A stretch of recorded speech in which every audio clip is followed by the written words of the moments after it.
आपण अमृतचंद्राचार्यांची साध्या गाठीवरील टीका पाहत होतो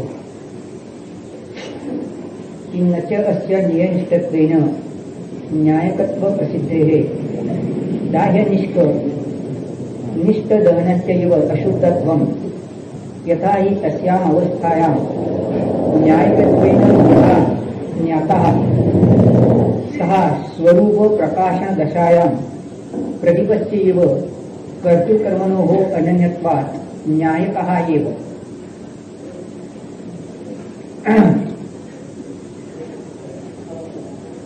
तुमच्यात स्वरूप आणि पररूप असलेले का नुसतं स्वरूप प्रकाशन? स्वरूप प्रकाशन। ठीक आहे, तर आता पुढे पाहत काय होतो हे थोडंसं पाहण्यासारखं आहे की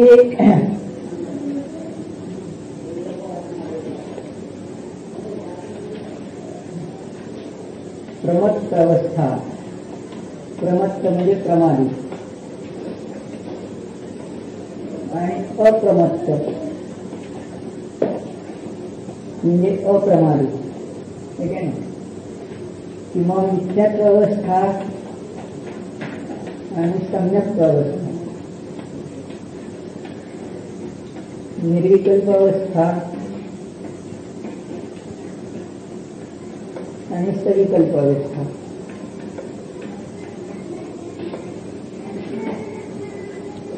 तर या दोन्ही वेळेला काय पाहिलं पण, जो कोणी क्रोध करतो आहे क्रोध अवस्था आणि क्षमा अवस्था, सराग अवस्था म्हणा, द्वेषमय अवस्था किंवा प्रीतिमय अवस्था है ना, प्रीती अवस्था किंवा द्वेष अवस्था आणि विकराग अवस्था, अशा अवस्था आपल्याला पाहायला मिळतात। तर जेव्हा क्रोध अवस्था आहे तेव्हाही तेथे जीव आहे,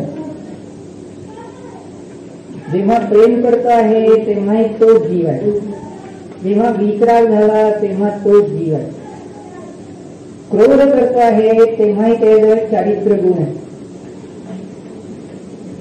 जेव्हा प्रेम करतो आहे तेव्हाही चारित्र्य गुण आहे। चारित्र्य गुणाचीच अवस्था प्रीती आहे आणि चारित्र्य गुणाचीच अवस्था काय आहे? वितराग अवस्था, क्षमा अवस्था। तर यातला जो चारित्र्य गुण आहे त्याचा मिथ्यात्वावस्था, मिथ्या दर्शन, खोटी श्रद्धा, तेव्हाही त्याच्याजवळ श्रद्धा गुण आहे, श्रद्धा गुण आहे। जेव्हा त्याने सम्यक दर्शन प्राप्त केलंय तेव्हाही त्याच्याजवळ श्रद्धा गुण आहे, ज्याच्याजवळ मिथ्या ज्ञान आहे, खोटं ज्ञान आहे तेव्हाही त्याच्याजवळ ज्ञान गुण आहे, जाणण्याची शक्तीच आहे। ते जड नाही वस्तू ती, जडाला पण म्हणत नाही की तुला खोटं ज्ञान झालं। जो जीव आहे त्याचीच पर्याय जेव्हा विपरीत झाली जाणण्याची तेव्हा तो ज्ञानवालाच जीव आहे, आणि जेव्हा सम्यक ज्ञान प्रगट झालं तेव्हाही त्याजवळ ज्ञान गुण आहे। जेव्हा सुख वाटलं लौकिक किंवा दुःख वाटलं तेव्हा त्याजवळ आनंद गुणाची दुःख ही पर्याय आहे, आनंद गुण आहे। सुख वाटलं तेव्हाही आनंद गुण आहे, आणि अतींद्रिय आनंद मिळाला, अतींद्रिय आनंद मिळाला तेव्हाही आनंद गुण त्याजवळ आहे। तर गुण हे आहे ध्रुव, आणि अवस्था ज्या आहेत त्या पर्याय आहेत, त्या कशा आहेत? क्षणिक आहेत, क्षणिक आहे। ध्रुव म्हणू किंवा शाश्वत म्हणू किंवा सतत राहणारे म्हणू, नेहमी राहणारे म्हणू, अशी आहे की नाही?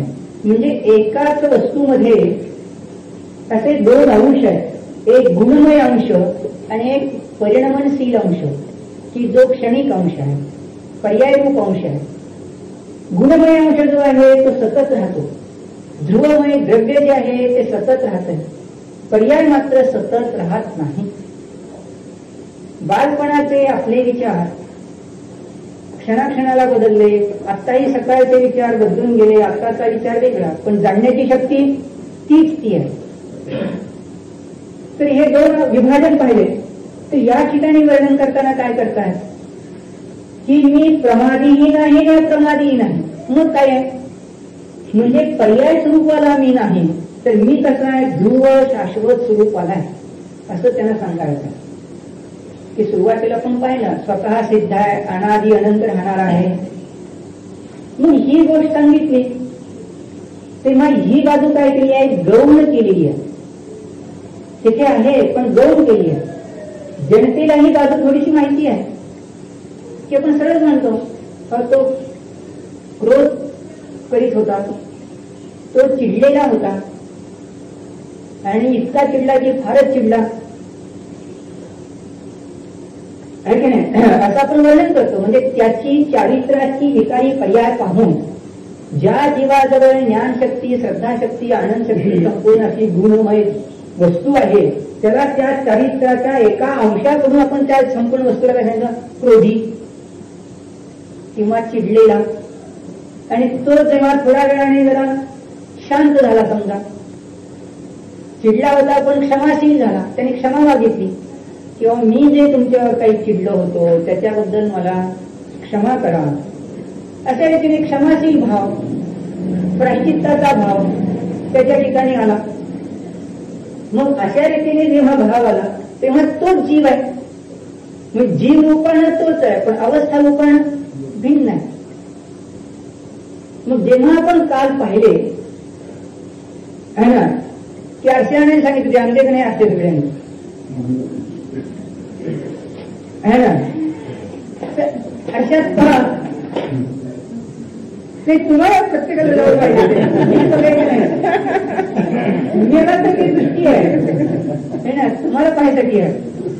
तुमच्यावर चष्मा आहे, तुम्ही असं उलटा करता तुम्हाला छाया दिसते नाही, खरंच बघण्याचं काय डॉक्टर ते बघा तर खरं, तुम्ही हे करून बघा. हा है ना, त्यात तुम्हाला गंमत काय पाहिलं ते जरा पहा, मुख पहा आणि तुम्हाला तुमच्या मुखाचं चित्र दिसतं है ना. जेव्हा मुखाकडे पाहता तेव्हा असं नाही दिसत, बघा खरंच बघा असं नाही दिसत. आणि आता मुख त्यावेळी पाहता पाहता फक्त आरशाकडे स्वच्छतेकडे लक्ष द्या, छाया असून सुद्धा छाया दिसत नाही. बघा खरंच बघा पाहण्याचं काय जरा दुसऱ्याने बघायला का की नाही. म्हणजे एकाच वेळी आरसा जर स्वच्छ आहे तर आरशातील स्वच्छत्व शक्ती असल्यामुळे छाया ही प्रत्येक समयाला राहणारच. छाया निर्मित असं असू शकेल काय, जरी आपण त्याच्यावर कापड झाकले तर त्या कापडाची छाया पडलीच आहे, झाकून जरी ठेवला तरी त्याची छाया पडलीच आहे. समजा धुळीवर आवरण पडलेलं आहे तरी त्या धुळीची छाया पडलीच आहे त्याच्यावर, हे तर निश्चितच आहे कारण ते स्वच्छत्व आहे. मग जेव्हा छाया आहे आणि तेथे स्वच्छत्व आहे, स्वच्छत्व हा त्याचा गुण आणि छाया ही त्याची काय झाली पर्याय. मग छायेतून पाहू तेव्हा काय म्हणू की जिच्या मुखाची छाया दिसत आहे अशी वस्तू मी छायावादी वस्तू म्हणू. आणि जेव्हा आपण त्या स्वच्छतेकडून पाहू तेव्हा छाया गौण झाली आणि स्वच्छत्व असणारा आरसा पाहू. स्वच्छत्व असणारा अस्वच्छ दिसणारा म्हणजे त्यामध्ये छाया असून सुद्धा आम्ही फक्त दृष्टिकोन बदलला, त्या वस्तूकडे पाहण्याचा दृष्टिकोन बदलला. दृष्टिकोन बदलल्याबरोबर आम्हाला फक्त स्वच्छ वस्तू दिसू लागली. आरशाची स्वच्छता आमच्या परिचयाची झाली. पण जेव्हा आम्ही त्याची त्या ह्याच्याकडे पाहू, छायेकडेच लक्ष देऊ तेव्हा आरशाकडे लक्ष असणार नाही. पाहण्यासारखं आहे. म्हणून कधी पहा है ना, आपण जेव्हा छायेकडे त्या आरशाकडे पाहतो आहोत त्याच्याकडे जर दृष्टी लावली तर आरशाकडे आम्ही दृष्टी देत नाही, आरशाकडे आम्ही दृष्टी देत नाही. आणि ती छाया कशी दिसते याच्याकडेच येतो. याच्याकडे पहा, चिमण्या असतात. चिमणी जेव्हा आरशात पाहते आणि तिचं ते रूप तिला दिसते तर ती काय करते, त्या आतमध्ये दुसरी चिमणी आहे असं समजून, कुरूप म्हणा किंवा दुसरी चिमणी आहे असं समजून ती त्या आरशाच्या छायेवर टोच मारते. चोच जी आहे ती त्याच्यावर मारते, सारखी फटाफट मारते. मग तेव्हा आरसा आहे तिने पाहिला का? आरशाच्या स्वच्छत्वाकडे लक्ष दिलं का? आरशाच्या स्वच्छत्वाकडे लक्ष दिलं नाही, आरशामध्ये असणाऱ्या छायेकडे लक्ष दिलं. त्याचे उलट पहा, तुम्हाला जेव्हा आरसा खरेदी करायचा तेव्हा तुम्ही आरशाच्या अगोदर स्वच्छता आहे की नाही पाहता. आरशात जेव्हा खरेदी करायचा तेव्हा आरशाच्या स्वच्छतेकडे पाहता, प्लेन आहे की नाही, स्वच्छ आहे की नाही हे पाहता. आणि मग स्वच्छ दिसत असताना त्यात छाया कशी दिसते हे पाहता, की त्या ठिकाणी वक्रता तर नाही ना, की आपली चेहऱ्याची वक्रता वगैरे दिसतेच नाही का, सरळपणा दिसतो का, या दृष्टीने पाहता. म्हणजे त्याच आरशाकडे तेव्हा छायेकडून पाहतो तेव्हा छायावाला म्हणतो, आणि जेव्हा आपण त्याच्या स्वच्छतेकडून पाहतो तेव्हा स्वच्छ रूपाने पाहतो. पण दोन्ही अंश तिथे आरशात एकाच वेळेला भिन्न समयात नाहीत. मग आता पहा, आरशाला उपमा, आरशाची उपमा ज्ञानाला दिली. आरसा जसा स्वच्छ आहे तसं ज्ञानशक्ती ही जी आहे जीवाजवळची ती स्वच्छ आहे. मग त्याच्यात काय झालंय, त्याच्यात जे जे विचार तरंग येतात ते आहेत छाया, नेयाचे आकार. नेय म्हणजे बाहेरची वस्तू, प्रमेय म्हणजे बाहेरची वस्तू. ज्या वस्तूला जाणतो त्या जाणली जाणाऱ्या वस्तूला नेय म्हणतात, प्रमेय म्हणतात. मग जो विचार आला, जसं मुलाला पाहिल्यानंतर मुलाबद्दलचा विचार आला तर तो काय झाला, ज्ञानात झळकला. टॅड नावाचा एक मनुष्य आहे अमेरिकेमध्ये, आणि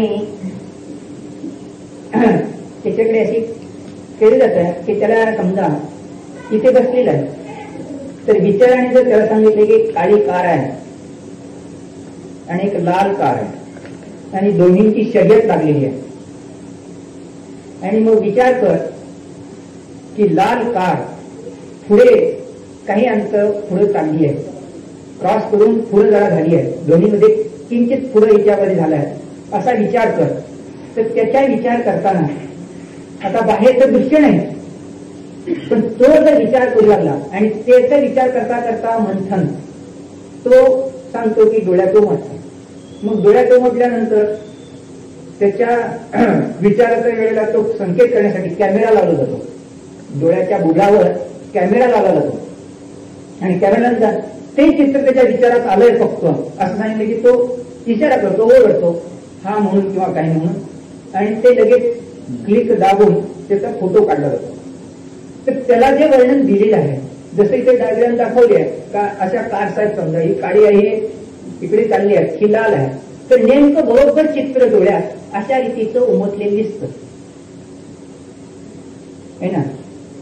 कसं सांगतो, आता विचाराने काय झालं, विचार तरंग झाले, विचार तरंगाचे काळेपणा, ही काळी कार आहे, ही लाल कार आहे, इतकं परिवर्तन त्या डोळ्याच्या आतल्या रेटिनावर, पडद्यावर उमटलेला.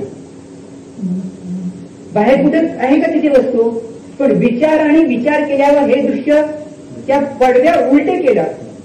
नेहमी काय करतो आपण, ही बाहेरची वस्तू पाहतो आणि त्याचं चित्र डोळ्यात रेटिनावर उमटलं, डोळ्याच्या मध्ये जो पडदा त्याच्यावर उमटतं, विशिष्ट रंगाचे तरंग तिथे उमटतात आणि त्याचे संकेत मेंदूकडे जातात है ना, आत्म्याकडे गेले म्हणा. तर इथे काय झालं, आत्म्याने विचार केला आणि संकेत रेटिनावर उमटले, पडद्यावर उमटले. मग आता काय आहे, ज्ञानाची जी शक्ती, सशक्त शक्ती आहे, ती सशक्त शक्ती या ठिकाणी जी आहे त्याच्यात ही प्रतिबिंब उमटलं, छाया म्हणा, प्रतिबिंब म्हणा, नेयाकार म्हणा. मग या नेयाला जाणताना काय सांगितलं का, की नेयाला जरी जाणत आहे तरी या ज्ञानात विकार येत नाही. कुठे ध्रुव दृष्टीने पाहिले तर ज्ञानात विकार नाही, मग पर्याय दृष्टीने पाहिले तर विकार आहे. विकार म्हणजे काय, कोणता तरी पर्याय धारण केलेला. म्हणून त्या दृष्टीनं ज्ञानाच्या स्वच्छतेकडून पाहिलं तर आम्हाला स्वच्छत्व दिसतं, पण त्या पर्याय दृष्टीकडून पाहाल तर ज्ञानामध्ये तशा प्रकारचे अविभाग प्रतिच्छेद उमटलेले आहे, म्हणजे तरंग एक पर्याय उमटलेला आहे. जेव्हा आपण पाहू समुद्राकडे तेव्हा समुद्र काय आहे, समुद्राच्या लाटा वेगवेगळ्या उमटतात. तर समुद्राच्या लाटा जेव्हा उमटत आहेत, त्या लाटामध्ये जेव्हा पाणी रोपाण येतो तेव्हा लाट दिसणार नाही, आणि लाट रोपाण येतो तेव्हा लाट दिसते, पाण्याला मी गवत करू. तसं ज्ञानामध्ये विचार तरंग उठला, विचार तरंगाची लाट उमटली, विचार जाणीव झाली, त्या जाणीवीकडे जेव्हा लक्ष देऊ तेव्हा ज्ञानाच्या स्वच्छत्वाकडे आम्ही गौणत्व देऊन टाकतो. आणि ज्ञानाच्या स्वच्छत्वेकडून जेव्हा विचार करू तेव्हा उठलेला विचार तरंग काय आहे, कशाचा आहे, ज्ञानाचा, बाहेरच्या वस्तूचा. उपचाराने म्हटलं, बाहेरची वस्तू नेई आहे हे उपचाराने म्हटलं, पण वास्तविक तो अविभाव, तो तरंग कोणाचा आहे, अविभाव प्रतिच्छेदांचा समूह कोणाचा आहे, ज्ञानाचा.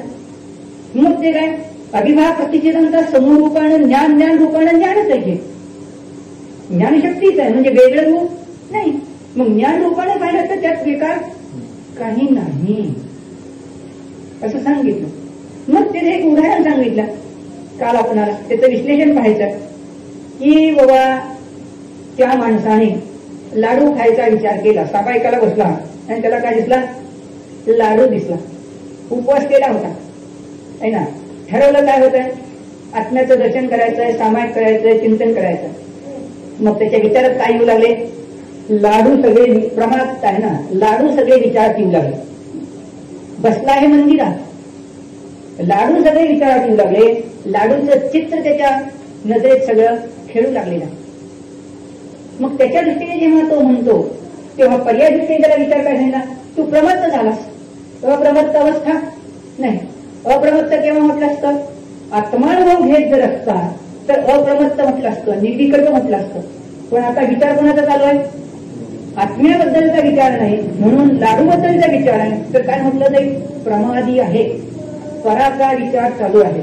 म्हणून सांगितलं का की चरणायोग सांगेल की तो प्रमत्त आहे, आचरण सांगेल प्रमत्त आहे. या चरणायोग शब्दातच वाक्य आले की पर्यायिक नाही आणि तो प्रमत्त आहे असं सांगितलं जाईल. भेदभंग नाही, अप्रमत्त नाही, प्रमत्त आहे. परंतु जेव्हा द्रव्यदृष्टीने पाहिलं जाईल तेव्हा प्रमत्त आणि अप्रमत्त या अवस्था आहे. गुणात मुंबई जेव्हा गुणवाईत आहे, त्रिकालवरती ध्रुव आहे, ते म्हणजे क्षणिक नव्हे. पुन्हा पहा आणखी उदाहरण, शरीराला आहेत दोन हात, शरीराला आहेत दोन हात, एक डावा हात आणि एक उजवा हात. जो मनुष्य डाव्या हाताने घेतो, डाव्या हाताने काही घेणं देणं करतो, त्याला आपण काय म्हणतो, डावखो. मग डावखो म्हणताना अशेष धर्मात्मक अनंत अवयव असणारे हे जे शरीर आहे त्याला डावखो या रूपाने संबोधले की नाही, कथन केले. तेव्हा तिथे उजवा हात आहे की नाही, बाकीचे अवयव आहेत की नाही. मग सगळ्याच अवयवांना डाव्या हात रूपाने संकेत करून डावखो म्हणून जाणलं. त्याच्या उलटे गणित घ्या, जो मनुष्य डाव्या हाताकडून त्याला विशेष समज नाही लिहिता वगैरे, उजव्या हाताने लिहितो, उजव्या हाताने कार्य करतो, तर त्याला म्हणतो उजवा थोरवाला असा संकेत करतो. मग तेव्हा डावा हात आहे की नाही ते शरीराला आहे. डावा हातच नसेल आणि फक्त उजवा हात असेल तर मग एकांत झाला. उजवा हात आहे, डावा हात आहे आणि एकांत आहे, परस्पर दोन विरोधी अंश आहेत. कारण काही अशी असते नाही, याचं मुख इकडच्या दिसेल आहे, याचं मुख इकडे दिसेल आहे, म्हणजे विरोधी आहेत. विरोधी असून सुद्धा एकाच ठिकाणी आहेत. तसे द्रव्यातील ध्रुवंश आणि पर्यायांश विरोधी आहेत. द्रव्य ध्रुवंश कसा आहे, शाश्वत त्रिकालवरती राहणार. पर्यायांश कसा आहे, क्षणीवरती राहणार. पर्यायांश अशुद्ध होईल, थोडीशी शुद्धता असते किंवा पूर्ण शुद्धता असते. पण ध्रुवंश कसा आहे, ध्रुवंश त्रिकालवरती शुद्ध आहे, सतत शुद्ध आहे. मग द्रव्यात दोन्ही अंशांमध्ये पाहिलं हे सतत शुद्ध असणार आणि अशुद्धता असणार, किंवा द्रव्यात सतत शुद्ध असणार आणि थोडीशी शुद्धता असणार, सतत शुद्ध असणार आणि पर्याय रूपाने शुद्धता असणार. पण पर्याय रूपाने पूर्ण शुद्ध झाली तरी क्षणाक्षणाला बदलणारी आहे, सुरुवात होण्यानंतर काळ राहणार आहे. म्हणजे येथे पर्यायांश अनित्य आहे, क्षणिक आहे, बदलणार आहे. द्रव्य कसं आहे, स्थिर आहे. मग असले जर दोन अंश आहेत तर तेव्हा ध्रुवदृष्टीने आणि संपूर्ण वस्तू पाहू. तेव्हा ध्रुव जर त्रिकालवरती शुद्ध आहे तर संपूर्ण द्रव्य त्यावेळेला शुद्ध दिसते. प्रमत्त असून देखील संपूर्ण द्रव्य त्यावेळेला शुद्ध दिसते, है ना. प्रमत्त असून देखील संपूर्ण द्रव्य त्यावेळेला शुद्ध दिसते. असं आहे म्हणून सांगितलं की ज्या वेळेला त्या ठिकाणी ज्ञानात पराबद्दलचा लाडूबद्दलचा विचार असून देखील जर त्याला आम्ही ज्ञान गुणा करून पाहिलं तर लाडूचा विचार मी गौण केला, लाडूबद्दलचा विकारी अंशाला गौण केला. मग त्याच्या शरीराच्या दृष्ट्यातून एक सांगितलं. काय सांगितलं? पाल सगळी वाक्य सगळी लक्षात घेण्यासाठी होती. एक काय सांगितलं की जो जीव मुनी आहे आणि आपल्या गुरुकडे जाऊन सांगतो आहे, काय सांगतो आहे की मी है ना, पुष्पळाचं उदाहरण सांगितलं, मी सतत माझ्या स्त्रीचं चिंतन करतो आहे. पुष्पळाची कथा सांगितली, तो स्त्रीचं चिंतन करीत होता म्हणून त्याने गुरुकडे जाऊन सांगितलं की माझ्याकडून पुन्हा पुन्हा तिचं चिंतन होत आहे, म्हणून मला प्रायश्चित्त देऊन शुद्ध करून घ्या. काय सांगितलं? प्रायश्चित्त देऊन शुद्ध करून घ्या. असे याचे भाव आहेत की शुद्ध होण्याचे भाव आहेत. केलेल्या अपराधाबद्दल अपराधाची जाणीव आहे. तो असं म्हणतोय की मला यातून सुटका करा, मोकळं करा. मग दुसरी व्यक्ती कशी असते? नाही, दुसरी व्यक्ती कशी असते? उदाहरणार्थ मरीची पाहिजे तर घ्या, सांख्यव्रत प्रणाली घ्या. तिथे कशी असते? द्रव्यदृष्टीने शुद्ध आणि पर्यादृष्टीने शुद्ध. मग त्यांच्याकडे असं मानलेलं आहे सांख्यांच्याकडे, जर एखादी स्त्री येऊन सांगे की माझा भोग घे है ना, तर सांगितलं की द्रव्यदृष्टी तू करताय पण द्रव्यदृष्टी सांगितलं की तू भोगताय, अशी त्यांची मत प्रणाली आहे. निश्चयाभाषी आहेत ते. आणि तो जर म्हणत असेल मी तिचा भोग घेतला, मुनी झालो भोग घेतला म्हणून चुकलं काय माझं? काय सांगितलं? चुकलं काही नाही असं जर तो म्हणत असेल तर त्याला सांगितलं तू निश्चयाभाषी असेल. काय गंमत आहे का? चरणायोगाने काय सांगलंय? तू प्रमादी असून सुद्धा प्रमाद स्वीकारत नाहीस. प्रमादच जर स्वीकारत नाही तर सुधारणा होण्याची इच्छा कुठे नाही तुला? पण दुसरा पुष्पळा कसा होता? पुष्पळा हे सांगतो आहे की मी प्रमादी आहे, मी प्रमत्त आहे आणि प्रमत्त असून प्रमाद अवस्था सोडून मला अप्रमत्त अवस्थेत जायचं, मला शुद्ध म्हणायचं. अशुद्ध अवस्था सोडून मला शुद्ध अवस्थेत जायचं. अशा माणसाला जेव्हा शुद्ध करायचं आहे तर त्याला काय आम्ही साधनं सांगितली? व्यवहारशास्त्राने सांगितले की त्याला उपवास करून बस. व्यवहारशास्त्राने सांगितले की तू आता पण योग धारण करून बैस. म्हणजे बाहेरची बहिरंग क्रिया प्राश्चित्ताची दिलीही, पण बहिरंग प्राश्चित्ताची क्रिया कितीही त्याला करीत राहिला तरी तो काय म्हणतोय? मी जरी उन्हात जाऊन बसलो तरी स्त्रीचं चिंतन होत आहे. किती दिवस झाले त्याचं चिंतन? 1-2 दिवस नाही, किती 12 वर्षे सतत झालं. मग वेगवेगळ्या प्रकारचे प्रसंग दिले, गावापासून फार दूरपर्यंत घेऊन गेले है ना. म्हणजे इकडचे प्रसंग सगळे विसरून जाईल, पण गेला का विसरून? विसरून नाही गेला तो. नंतर मला इथं चिंतन येऊ नये का? पहा मानसिक प्रवृत्ती कशी आहे. एकदा चिंतन झालं तर पुन्हा विचार काय करतात की मला जे तिचे विचार येतात ते विचार येऊ नयेत यावे कशी इच्छा आहे काय? आणि येऊनही चुकलो नाही असं म्हणतोय का? आले तर विचाराने काय म्हणतो? मी चुकलो, चूक झाली. मग ही चूक जी आहे ती चूक होऊ नयेसाठी मार्ग सांगा म्हणतो. मग त्याला जर आम्ही कितीही बाहेरची साधनं सांगितली तरी ती चूक सुधारली जात नाही, अप्रमत्त अवस्थेत जात नाही. का? एक तर तिचं चिंतन करतो आणि पुढच्या क्षणात पुढे काय म्हणतो? चुकलं चुकलं चुकलं. चिंतन करत येऊन जातो विचार आणि पुन्हा काय म्हणतो? मी चुकलं चुकलो. पण इथे स्वरूपाचं वेदन कुठे होऊ लागलं? म्हणतो मी अप्रमत्त होत नाही. म्हणजे थोड्या वेळ तिचा विचार येतो आणि पुढच्या दुसऱ्या क्षणात माझा कितीतरी वेळ हा विचार माझ्या चित्तात का आला का आला का आला का आला याचं चिंतन करतो. म्हणजे दोन्ही वेळेला नेय वस्तू कोणती? चुकलं, पहिल्यांदा विचारही केला तिच्याबद्दल आणि चूक झाली नको मला, पण चुकीबद्दलचं प्रतिक्रमण प्रत्याख्यान केलंही, प्रायश्चित्तही घेतलं, तरी पण विचार कुणाबद्दल पुन्हा मला हा चुकीचा विचार का आला, म्हणजे विषय कोण, स्त्रीच आहे. मग कसं सोडवणार सांगा. तिचा आहे खटका, काल जे बोललो ते झरझर झरझर झटकट है ना, एकदम फास्टेस्ट मेल म्हणतात तितक्या गतीने पळत गेलो. सोडवणार करा, बघा तुम्ही. अहो हे तर रोज सांगितलं असतं, म्हणून तुम्हाला उदाहरण दिलं तुमच्या जीवनातलं, की तुम्ही मंदिरात येता, मंदिरात दर्शन करता आणि सांगता की दर्शन भगवंताचं होतं नाही, तर आम्हाला दुकानदारी आठवते, पोरंबाळा आठवतात, शेतीवाडी आठवते, दुसरं काही सुचत नाही, पैसा वगैरे आठवतो, त्यांच्या पुढच्या जीवनातील प्रसंग किंवा आमच्या जीवनातील प्रसंगाची सगळी विचार मालिका येते. तिथला नमोकार मंत्र जरी आम्ही तोंडाने बडबडत असू तरी प्रत्यक्षिप्त क्रियेप्रमाणे नमोकार मंत्र म्हटला जातो. चुकून एखाद्या वेळेस त्या नमोकार मंत्राचा शब्दाकडे रस लक्ष जाईल, पण पुन्हा लगेचच तेच विचार सगळे येतात आणि मग काय म्हणतात, कुठलं आमचं सामायिक, असं होऊ नये अशी इच्छा करतात, अतिशय आनंद मिळावा अशी इच्छा करतात, पण पुष्पढाळ करतच. कोणी बायकोचं चिंतन करत असेल, कोणी मुलाचं चिंतन करत असेल, कोणी लाडूचं चिंतन करत असेल, कोणी घराचं चिंतन करत असेल, पण हेच विचार की कोणी मोटारीचं चिंतन करत असेल, कोणी पेशंटचं चिंतन करत असेल, कोणी बंगला बांधण्याचं चिंतन करत असेल, कोणी नवऱ्याचं चिंतन करत असेल, पण चिंतन चालूच आहे. कोणी शिष्याबद्दल चिंतन करत असेल, शिष्य आणि शिष्या म्हणजे पराचेच विचार करणे की.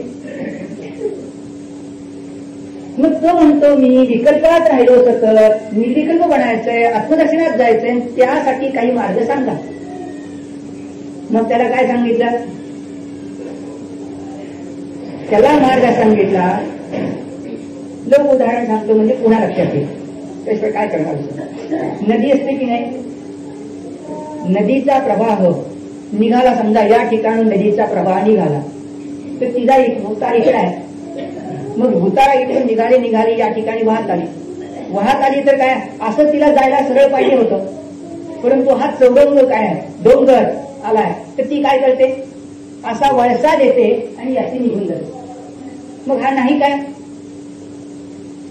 हा जो डोंगर आहे, हा जो पर्वत आहे, त्याचा प्रेझेन्स आहे की नाही तिथे, पण ती काय करते, ती त्याला जेवढा वळसा द्यायचा तेवढा वळसा देते, त्याला गौनच करते, त्या डोंगराला गौण करते, बाजूने निघून जाते. कोण पुस्तक जाऊ दे. तसे अनादी कालापासून आमच्या विचारात पराबद्दलचे विचार तर सतत येतातच. चुकूनच कधी आला मंदिरात तरी जास्त झालं तर काय, अनंत आहेत, सिद्ध आहेत, आचार्य आहेत, उपाध्याय आहेत, साधू आहेत, नमस्कार.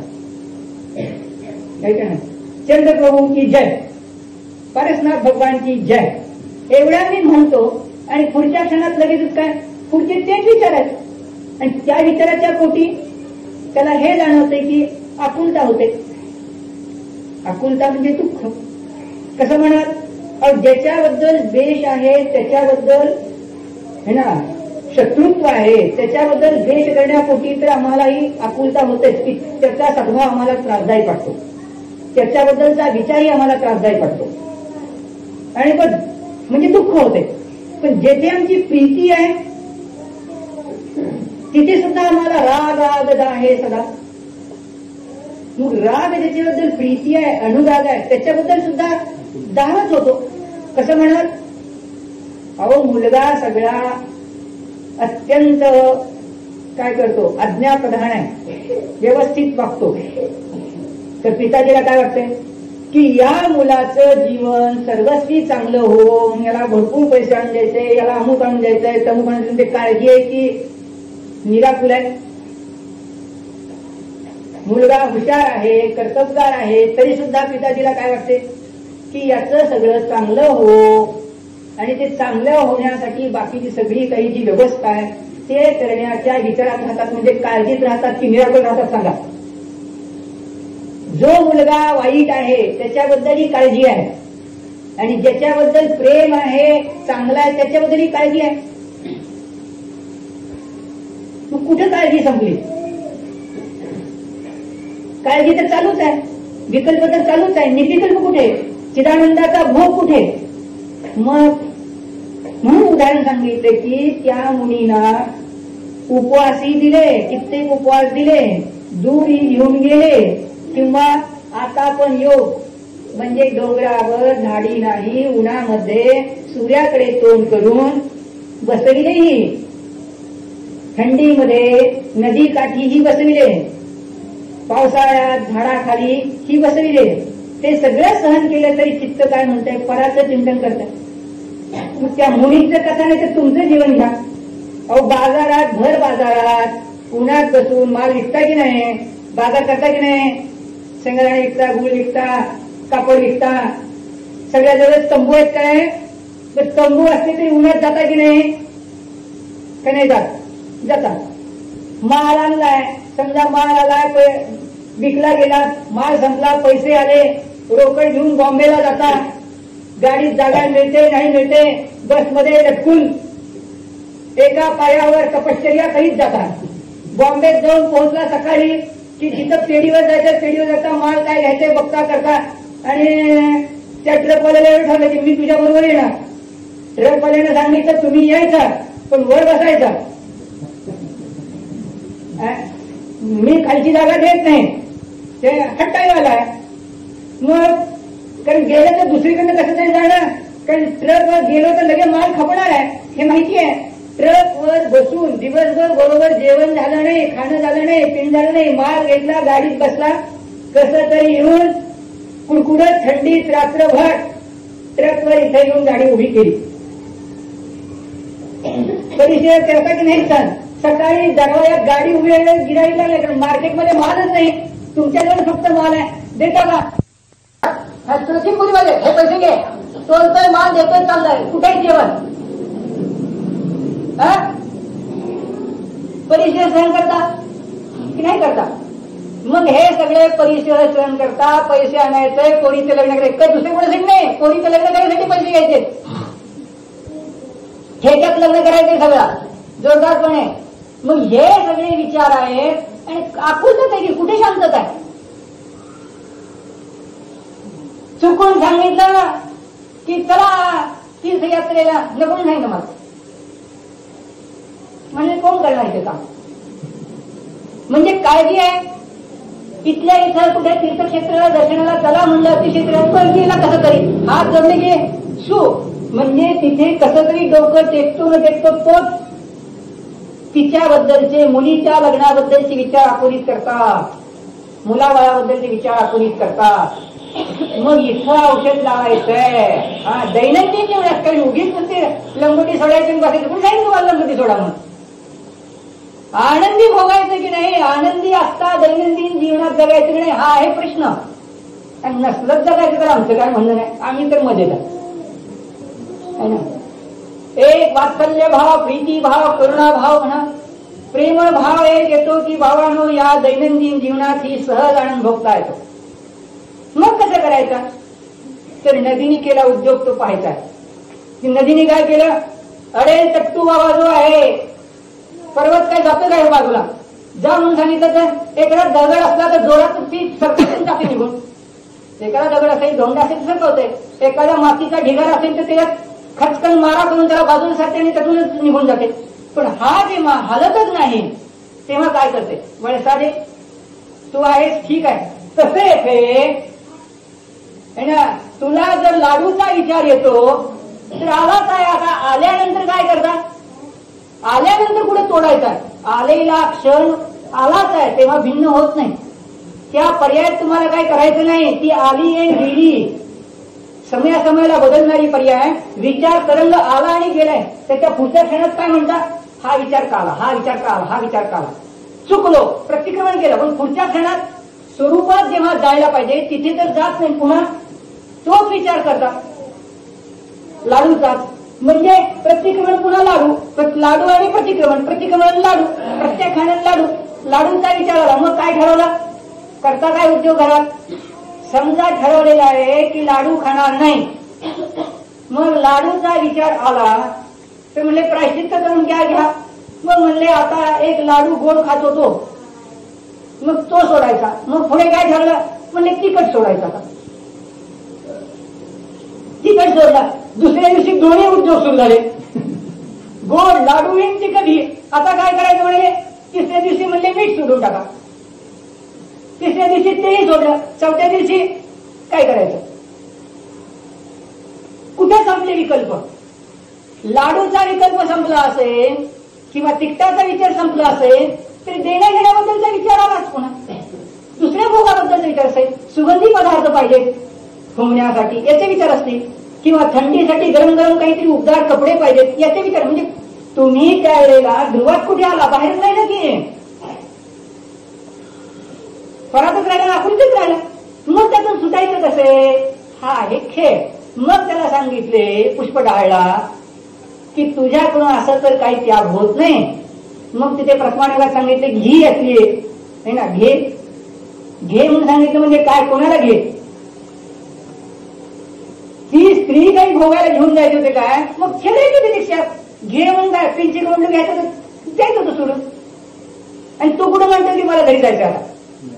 तो काय म्हणतोय, मला या घरात काय अर्थ आहे. जर मला घरात आनंद असेल तर तू बायका बत्तीस कशाला सोडल्या. माझी तरी कसली तरी कुरूप होती, तिरई होती, परंतु तुझ्या या सुंदर होत्या, छान छगेल्या होत्या, त्यांना काय सोडलं. खरं सुख नाही. मग तो तर म्हणतोय की मला या प्रमत्ततेतून सोडव. म्हणजे कुठे जायचं या प्रमत्तेत. मग त्याला विचार काय सांगायचा आहे की प्रमत्त आहे तर तो स्वीकारता मी प्रमादी आहे. मग त्याला काय सांगायचंय, प्रमाद दाखवायचा नसतो. प्रमाद आहे स्वीकारला ज्याने आहे त्याला पुन्हा प्रमाद दाखवून मीठ सोडून काय मिळणार आहे. तुम्ही जखमेवर मीठ सोडून काही मिळणार नाही, जगते जाणारच आहे. त्याला सांगा तुम्ही तू प्रमादी आहेस, तू घाणेरडा आहेस, तू वाईट चिंतन करतोच आहे, चुकलोच आहे, सुधारायचंय मला. मग तेव्हा सुधारण्यासाठी सांगितले की हा प्रमाद आहे, बरोबर आहे ना. सुधारायसाठी काय सांगितलं, हा प्रमाद आहे, ठीक आहे. पण या प्रमादामुळे स्त्रीचा जो विचार केला तेव्हा स्त्री, तू घरी गेला होता का स्त्रीकडे भोगायला, नव्हता गेला. कुठे होता तो, मुलींच्या संघात होता. कुठे स्त्री आली तिला तिथे नव्हती आली. म्हणजे तिचं द्रव्य आणि याचं द्रव्य कसं आहे, पूर्णतः भिन्न आहे. ते जीवद्रव्य याचं जीवद्रव्य अत्यंत अभाव आहे. तिचं शरीर आणि याचं शरीर प्रत्येक परमाणु मध्ये अत्यंत अभाव आहे. मग अत्यंत अभाव म्हणजे पूर्वी कधीही स्त्री रूप झाला नव्हता. ती स्त्री कधी या पुरुष रूप झाली नव्हती. कारण अस्तित्व संपू शकेल काय दोन द्रव्यांचं, असं तर कधी संपत नाही. पूर्वी ते झालं नव्हतं, आताही नाही, पुढे कधी होणार नाही. पूर्णतः अभाव आहे. मग त्याला हे सांगितलं की तिचं द्रव्य पूर्णतः भिन्न आहे, तुझं द्रव्य पूर्णतः भिन्न आहे. तुझ्या विचारात फक्त तो विचार आलाय तिच्या स्त्रीबद्दल. मग जे विचार केले ते ज्ञान गुणाच्या विभाप्रतिच्छेद आहेत की लोकांचे आहेत. तुझ्या ज्ञान गुणाच्या विभाप्रतिच्छेद आहेत. म्हणजे ज्ञानाने विचारकरण केला. मग प्रत्येक अविधा प्रतिच्छेद अंश म्हणजे काही ज्ञान आहे.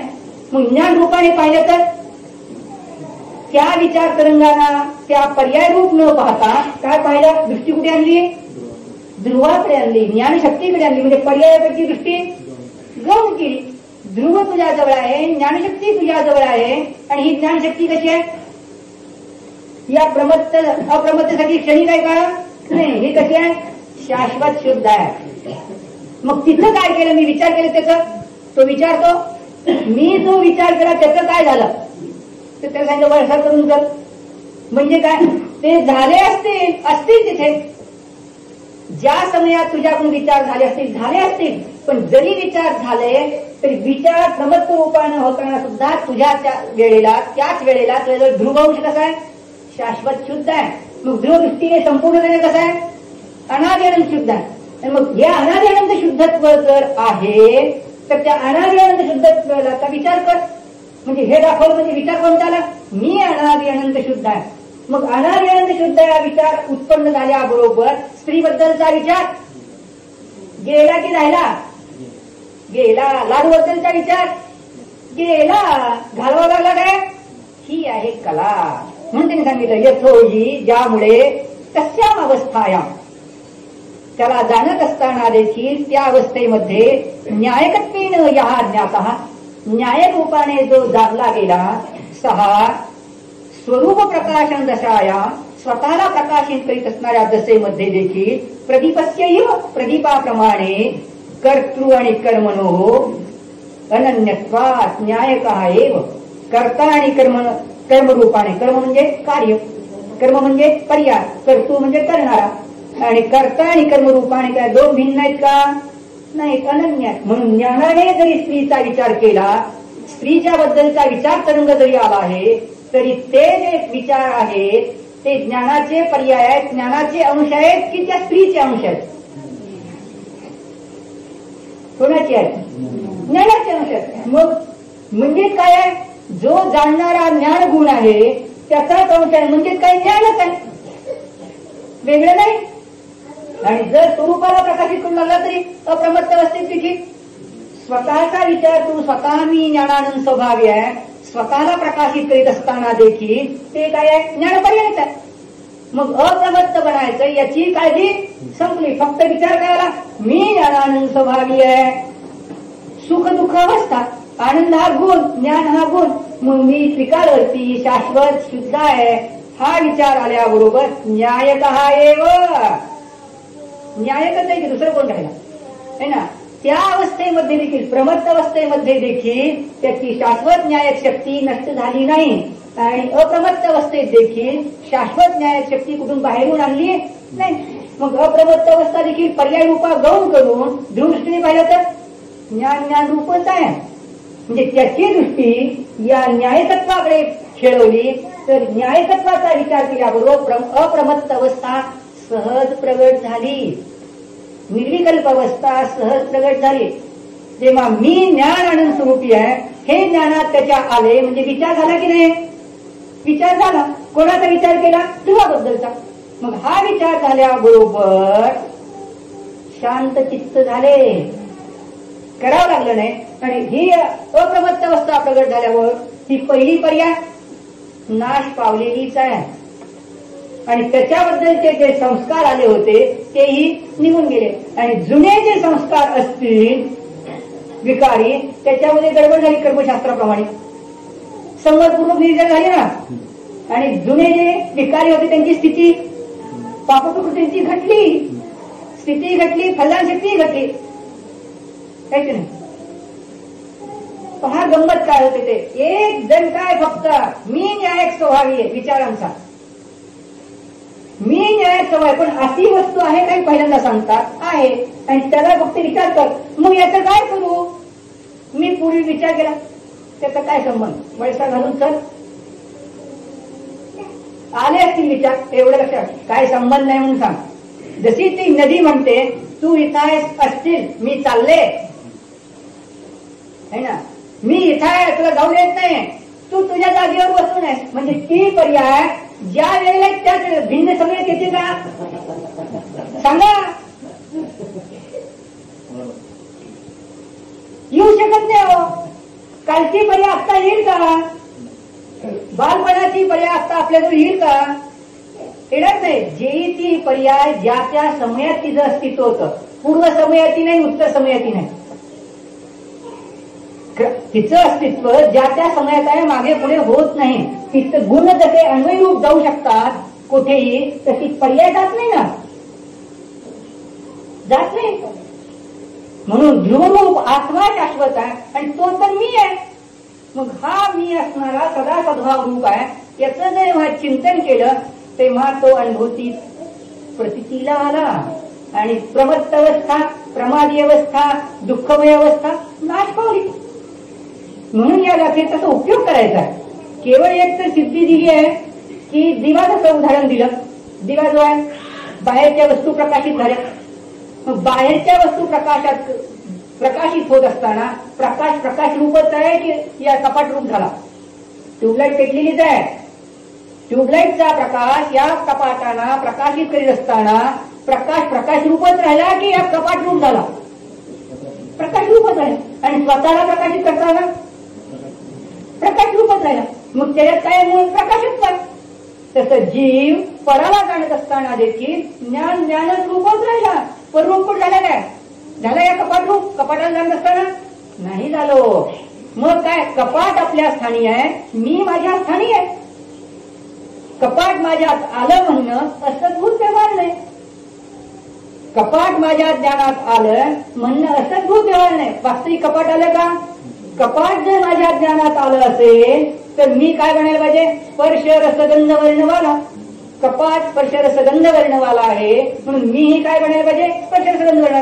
पण मी तर अस्पर्श अरस अगंध अवर्णवाला आहे. ते माझ्यात आलेच नाही, काही संबंध नाही. बरं मी कपाटात शिरलो म्हणाले तर कपाटी चैतन्मय झालं नाही आणि मी या चैतन्मय झालो नाही, म्हणजे दोन्ही भिन्नच आहे. आपल्या स्थानीच नाही. मग पराबद्दलचा विचार आला तरी ज्ञान स्वरूप झालं का? नाही. आणि पराचा विचार आला तरी अशुद्धत्व आलं का? नाही. मग अशुद्धत्व आलं नाही म्हणून त्याला आपल्या अशुद्धत्वाची जाणीव करून दिली आणि शुद्धत्वेचा विचार केल्याबरोबर अशुद्धत्व नष्ट झाले. पर्यायातील अशुद्धत्व नष्ट झाले. शाश्वत शुद्धतेचं चिंतन केलं तर अशुद्धत्व नष्ट झाले. म्हणून 2 ते 12 सीमा पहा. तो जैनच आहे काय? विशांतराम है ना. ते चोर नव्हते काय 6 जण? 2 आखे म्हणजे तो जो आहे पोलीस अधिकारी, त्याचे 2 डोळे आणि बाकीचे 12 हात म्हणजे 6 चोर होते. खुनी होते, दंड होते. काय सुंदर दाखवले त्यांनी सगळं चित्र. कुऱ्हाड त्याच्या हातात दिली तर तो कशी झाडं तोडतो है ना. कोयता त्याच्या हातात दिला तर कशी झाडं तोडतो. मशागत करताना बरोबर आविर्भाव दाखवले त्याने. आणि सिनेमातून शिकला तर तुम्ही, नाही तर ती विकता होते. आमच्यासाठी ती सिद्धांत रूपाने सांगता येते आणि तुमच्यासाठी विकता होते म्हणून ती विकता होते म्हणून तुम्हाला सांगितलं बघू नका. आम्ही बघितले तर काही होत नाही. शेवटी सगळे बघतात बघा. तुम्हाला हे आम्ही अडवतो असं नाही. आम्ही म्हणतो फक्त सिनेमा पाहता पाहता स्वस्वरूप बघा कलायचं असेल तर, नसेल तर स्वस्वरूप पाहता अगोदर बालक आहात ना. मुनी म्हणजे त्या अरंत म्हणजे बाबा. मुनी हा मोठा नंदन, मोठा मुलगा. गृहस्थी लघुनंदन आहे. मग लहान करून एकदम घरगटीत चालवता येत नाही सायकल, ती अंगणात खेळायची. म्हणून त्याला सांगायचं की हे द्रविगुण पर्याय जाण बाबा आणि स्वस्वरूपाचं वेदन कर. तुझ्या जो शुद्धत्व आहे हे त्या 6 जणांवर बिंबवलं त्याने की तुम्ही माणसं आहात. नाही, आम्ही क्रूर आहोत, चोर आहोत, वाईट आहोत. सांगितलं की तुमच्यात ते शाश्वत स्वरूप नाही. चोरी आणि अचोरी, प्रमादी आणि अप्रमादी अवस्था आहे. पण तुमच्याजवळ जीवत्व शाश्वत आहे. आणि मग हे जर जीव आहेत तर हेही चांगले वागू शकतात. हे मूळ सिद्धांत मांडलाय त्या सिनेमात. पाहिला कधी तुम्ही? आता नसेलच तो सिनेमा. दाखवय आम्हा लोकांनी कसा बघावं मग? स्पेशल आणून दाखवतो. व्हिडिओ सगळी भाषा येतात आहे की नाही. वस्तुस्थिती लक्षात घ्या. सिद्धांत म्हणजे जिनागम किती पक्का आहे की जो प्रमादी आहे त्याला जर मी सांगत राहिलो प्रमादी म्हणून, तो सुटणार आहे का कधी? राजवाटिकमध्ये हेच सांगितलं. पहिलं सूत्र जेव्हा उठवलं की सम्यक दर्शन ज्ञान चरित्र आणि मोक्ष मार्ग हा, तेव्हा शंकाकार विचारतो की अगोदर आम्हाला बंधनात आहोत हे सांगा, आम्ही अशुद्ध आहोत हे सांगा. तुम्ही लगेच निश्चय सम्यक दर्शन, निश्चय सम्यक ज्ञान, निश्चय सम्यक चरित्र सांगता आणि तो मोक्ष मार्ग सांगता. शुद्धत्व निश्चय न्यायाच तुम्ही महाराज उपदेश देता. काय हो, कसं काय? आधी आम्ही बंधन आहोत, अश्व आहोत, घाणेरडे आहोत हे सांगा. तर अकलंक देवाने उत्तर दिलं की जो बंधनात आहे, तुरुंगात पडलेला आहे, त्याला काय जर सांगितलं की तुरुंगात आहे, तू चोऱ्या केलेस, मारामारी आहे, तर तो काय तो तर म्हणतो दुःखीच आहे. हे काही नवीन सांगताय मला त्याला जर सांगितलं की तू यातून मोकळा होऊ शकतो, चांगला होऊ शकतो, तूही चांगलं वागू शकतो, तर त्याला काय झालं? इच्छा मी वागू शकतो? हो वागू शकतो. मग श्रेणी उदाहरण आहे. पापीच होता घे है ना. मुनीना उत्तर केला होता, पापीच होता. पण त्याला काय सांगितलं महाराजांनी? पहिलं उत्तर काय दिला? अरे तू तर भगवान आत्मा आहे. आणि मग पटवून सांगितलं की पर्यायी प्रमत्त आहे, पर्यायी तू पश्चाताप शुभ भाव करणार आहे, तरी त्याला प्रबंधच म्हटलं. आणि अनुभूती करणार आहेस तू आता थोड्या वेळात. आणि तोच तो जीव आहे. मग तो जीव की शाश्वत शुद्धच पाहिजे, त्या दृष्टीने तू शाश्वत शुद्ध आहे. त्याची प्रचिती करताच लगेच काय झालेला, सम्यक दर्शन झालं, आत्मानुभव झाला, मोक्ष मार्गस्थ झाला. मग हा संसारात असणारा जीव थोडा वेळ अशुभ थोडा वेळ शुभ करतोय, प्रमत्त अवस्था आहे. त्याला अप्रमत्त म्हणजे शुद्ध भावात आणण्यासाठी त्याच्या जवळ असणारं शाश्वत शुद्धत्व दाखविले. आणि हे शाश्वत शुद्धत्व दाखवतात, तो शाश्वत शुद्धत्वाचा विचार करतो. म्हणजे पर्यायाबद्दल आणि पराबद्दलचा विचार येत नाही. आणि शाश्वत शुद्धत्व मी ज्ञानानंद स्वरूपी आहे हा विचार करतात, आनंदच आनंद भोगतो. आणि मग ही जेव्हा अनुभूती होते तेव्हा लक्षात येते की या खालच्या काय अर्थ नाही. खरा आनंदाचं स्थान माझं स्वस्वरूप आहे आणि मीच मला जाणतो. म्हणजे जाणणारी वस्तू कोणती, आपलीच. आणि जाणणारा कोण, आपणच. म्हणून अनन्य आहे की नाही. ज्ञेय ही ध्रुव आणि जाणणारी चेतनोपयोग पर्याय आपलीच, म्हणून अनन्य. लोक म्हणतात अनन्य बनायचंय फार कठीण हो. अहो कठीण नाही, सोपं आहे. अन्य म्हणजे वेगळा आणि अन्य म्हणजे वेगळं नाही. ती महावीरांची मूर्ती आपल्यापासून भिन्न आहे, ते महावीर आपल्यापासून भिन्न आहे. आपण जाणणारे आणि ते जाणले जाणारे, म्हणजे दोन झाले की नाही. अनन्य कुठे आहे, पण आपण स्वतःलाच जाणू लागलो तर मी ज्ञानानंद स्वभावी भगवान आत्मा आहे, तर जाणलं आपणालाच आणि जाणणारे आपण म्हणून अनन्य आहोत. आणि सर्वच अवस्थेत तोच तो आहे म्हणून अनन्य. म्हणून असं सांगतात की न्यायकच आहे. म्हणजे सिद्धांत जेव्हा सांगितलं की मी प्रमत्तही नाही अप्रमत्त नाही, न्यायक आहे, तेव्हा ध्रुव वस्तू माझ्याजवळ एक दाखवली आणि ती अनुभूती ज्ञात होते हे सांगितलं. म्हणजे प्रेरणा काय केली की हे जीवा तुझ्याजवळ हे शाश्वत शुद्धत्व आहे, तू त्याचा विचार कर. है ना, तुझ्याजवळ आहे हे जाण आणि जाणू लागला की पराचा विचार गेला, तुला अनुभव झाला, असं लगेच उपयोग करून घ्यायचा. मग जेव्हा जेव्हा तुम्हाला असं वाटेल की आम्हाला पुन्हा पुन्हा घरचे विचार येतात, तर एवढाच विचार घ्या, मी क्रोध केला जाणलं किंवा बाहेरचा विचार आला, मग तो पर्याय आहे चुकला, पुन्हा करणार नाही, प्रतिक्रमण झालं, प्रत्याख्यान झालं. है ना, मग पुन्हा पुढच्या क्षणात मी त्याही वेळेला जेव्हा क्रोध केला तेव्हाही शाश्वत शुद्ध होतो, जेव्हा प्रतिक्रमण केलं तेव्हाही शाश्वत शुद्ध आहे, आताही शाश्वत शुद्ध आहे, अनादि अनंत मी शाश्वत शुद्ध आहे, असा विचार करता क्षणी अप्रमत्त अवस्था प्रगट झाली. म्हणून सोपं आहे योग नेमका.